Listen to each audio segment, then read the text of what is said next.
પછી લેતો આવું અને પછી થોડોક મોડો આવું તો વાંધો નહીં.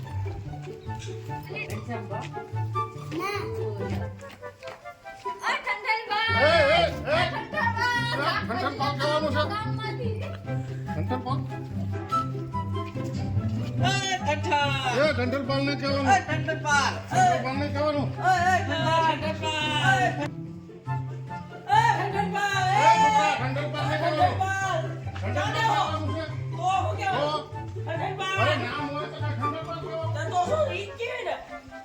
મારા બાપાએ નામ એવું રાખ્યું છે ને ઠંઠન પાલ.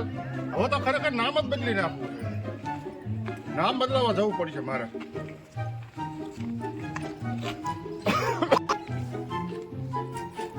ઠંઠન પાલ ઠંઠન પાલ ઠંઠન પાલ કોણ છે એલા? ઠંઠન પાલ ઠંઠન પાલ. હવે તો નામ ખરેખર ફેરવવું પડશે. મને તો આજ મગજમાં જરૂર ઠંઠન પાલ જ આવે છે. બોલો ઠંઠન પાલ કેવું હે? નામ હવે બદલવું પડશે અને ખરેખર નામમાં આટલો બધો મહિમા છે. લાવો તો આજે છે ને ઘડીક છે ને ઘરે આ બધું સામાન મૂકી આવું પછી બહાર આટો મારી આવું. નામમાં એટલો બધો મહિમા નામનો જોવો જો.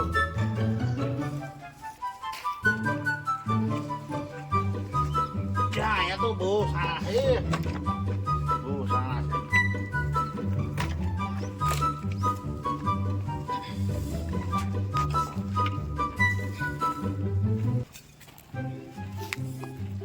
અમારા કાકાજી મામાજી બધા આમાં મળે છે.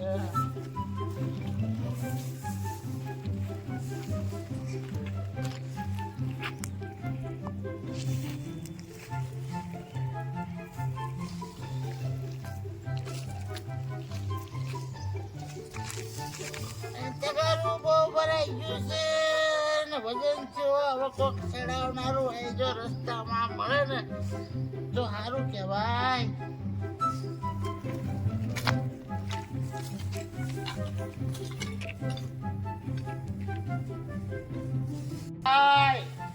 મને આ શાળાનું તગારું ચડાવો ને બહુ વજન થઈ ગયો છે. તો મને મારે એકલાથી ચડાતું નથી. હાલો છોડાવો લો. શું તમારું નામ? એક મિનિટ ઉભા રહો.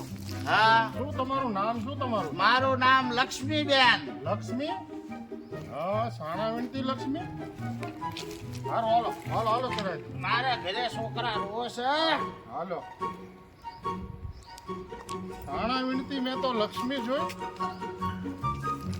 કાંઈ વાંધો હાલો.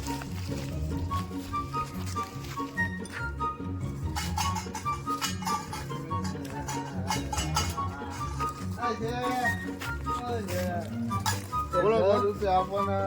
10 રૂપિયા? હા પણ 10 રૂપિયા આપો. શું નામ છે તારું? મારું નામ હા ધનપાલ ધનપાલ. એટલે ધનપાલ થઈને તું ભીખ માંગે છે. નામથી શું થાય? બધી કરમની વાત છે. કરમમાં હોય થાય. હે? કરમ? હાલો હાલો. ભગવાન તમારું ભલું કરે. એટલે ધનપાલ થઈને પાછો ભીખ માંગે? ભીખ માંગતો મેં તો ધનપાલ જોયો.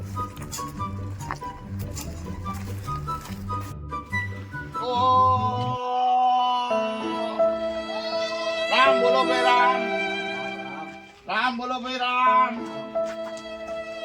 રામ બોલો ભાઈ રામ. કોણ મરી ગયું? એટલે આ ભાઈ અમરપાલ ભાઈ પાછા થયા છે. અમરપાલ પાછા થયા? હા મેં તો મરતા અમરપાલ ને જોયો. બોલો લ્યો. અમરપાલ?